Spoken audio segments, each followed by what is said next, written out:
Vodnesi rayon məhkəməsində yepiskop Georgi Camdelyani və Georgi Şinçiqaşvili ilə bağlı rezonans doğuran iş üzrə əsas qapalı məhkəmə prosesi keçirilib.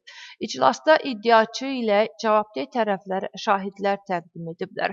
Onların dindirilməsi bir neçə saat davam edib. Region Newsa nə yepiskop Georgi Camdelyani, nə də onun tərəfinin nümayəndələri şərh verməyiblər.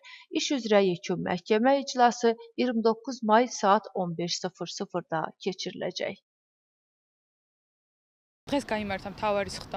Bu gün əsas iclas baş tutdu. Ona uyğun olaraq da təqdim olunan dəlillərin araşdırılması mərhələsinə keçdik.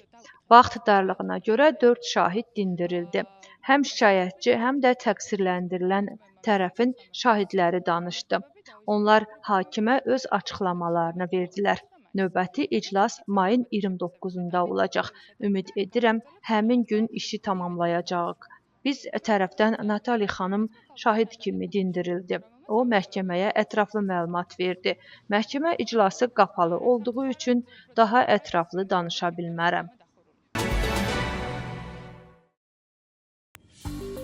Gürcüstan Daxili İşlər Nazirliyinin Tbilisi Polis Departamentinin əməkdaşları xüsusilə küllü miqdarda narkotik vasitələrin qanunsuz əldə edilməsi, saxlanılması və realizəsinə şərait yaradılması ittihamı ilə Rusiya Federasiyası vətəndaşını saxlayıblar. Hüquq mühafizə orqanlarının keçirdiyi axtarış nəticəsində təqsirləndirilən şəxsin yaşayış mənzilindən və müxtəlif məkanlardan maddi sübut kimi kokain ilə metadon narkotik vasitələri, həmçinin narkotiklərin qablaşdırılması üçün lazım olan materiallar və pul vəsaiti götürülüb.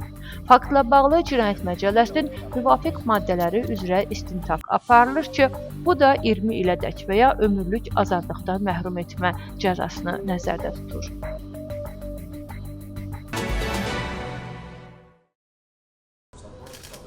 Gürcüstan Müdafiə Nazirliyi ilə Zurabjivaniya adına Dövlət İdarə Etmə Məktəbi arasında əməkdaşlıq memorandumu imzalandı. Sənəd etnik azlıqların nümayəndəsi olan əsgərlərin dövlət dili üzrə tədris proqramlarına çıxış imkanlarının artırılmasını və qurumlar arasında əməkdaşlığın daha da gücləndirilməsini nəzərdə tutur. Layihə çərçivəsində hərbçilər üçün dövlət dili adlı 80 saatlıq Gürcü dili kursu hazırlanır. Tədbirdə kursu uğurla başa vuran 38 dinləyiciyə sertifikatlar təqdim olundu. Proqram çərçivəsində 2018-ci ildən bu günədək 3000-ə yaxın əsgər təlim keçib. 2018-ci ildən başlanğıc mübarizə mərkəzində etnik azlıqların nümayəndələri üçün Gürcü dili kursları davam edir. Bugün Müdafiə Nazirliyi ilə Zurabjivaniya məktəbi arasında dil kursu üçün memorandum imzalandı. Hazırda burada oxuyanların hər biri dövlət dilini bilir. Onları kursu bitirmələri münasibətilə təbrik edir, uğurlar arzulayıram.